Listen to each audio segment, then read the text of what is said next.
One nation one election देश में अभी एक बड़ा मुद्दा बना हुआ है। केंद्र सरकार वन नेशन वन इलेक्शन को लेकर पूरी तरह से मुखर है, तो वहीं वन नेशन वन इलेक्शन को लेकर विपक्ष केंद्र सरकार को घेरने में लगी हुई है। तो इसी बीच बहुजन समाज पार्टी की अध्यक्ष मायावती ने वन नेशन वन इलेक्शन को लेकर बड़ा बयान दिया है और साथ ही उन्होंने कांग्रेस और समाजवादी पार्टी पर जमकर निशाना भी साधा है। दरअसल मायावती ने रविवार 15 दिसंबर को कांग्रेस और समाजवादी पार्टी पर तीखा हमला बोलते हुए कहा कि ये दोनों पार्टियां आरक्षण पर बात करने का नैतिक अधिकार नहीं रखती है, क्योंकि कांग्रेस नेतृत्व वाले यूपीए सरकार के दौरान इन दोनों ने SC/ST को पदोन्नति में आरक्षण देने वाले विधेयक का विरोध किया था। मायावती ने आरोप लगाया कि संसद में इस बिल को सपा के सदस्यों ने फाड़ कर फेंक दिया था और ये बिल अब भी लंबित है। तो वहीं इसी के साथ मायावती ने केंद्र सरकार के वन नेशन वन इलेक्शन विधेयक का समर्थन किया है। उन्होंने कहा कि इससे चुनावी खर्च में कमी आएगी और जन कल्याणकारी योजनाओं में बाधा नहीं आएगी। उन्होंने अन्य पार्टियों से भी इस विधेयक का समर्थन करने की अपील की है। इसके साथ ही उन्होंने SC/ST और OBC आरक्षण को संविधान की 9वीं अनुसूची में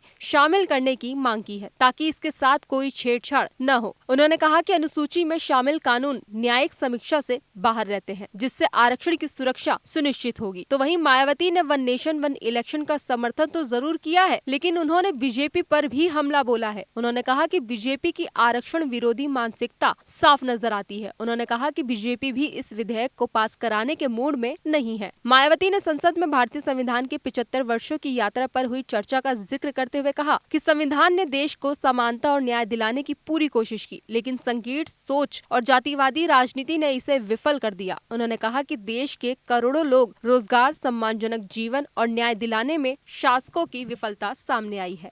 इसी के आगे मायावती ने बीजेपी सरकार द्वारा लिए जा रहे संकल्पों पर सवाल उठाते हुए ये भी कहा कि ये आम जनता के लिए नहीं है। उन्होंने सरकार को चेतावनी दी कि अगर सरकार संविधान में ऐसे बदलाव करती है जो किसी पार्टी, व्यक्ति या संस्था के लाभ के लिए हो, तो BSP इसका कड़ा विरोध करेगी। मायावती ने आगे कहा कि गरीबों, दबे कुचले वर्गों की पार्टी होने के नाते BSP बीजेपी सरकार द्वारा लाए गए वन नेशन वन इलेक्शन विधेयक का स्वागत करती है। उन्होंने कहा कि सभी पार्टियों को राजनीति से ऊपर उठकर देश और जनता के हित में काम करना चाहिए। फिलहाल खबरों में बस इतना ही। बाकी देश और दुनिया की तमाम खबरों के लिए देखते रहिए दैनिक हिंद।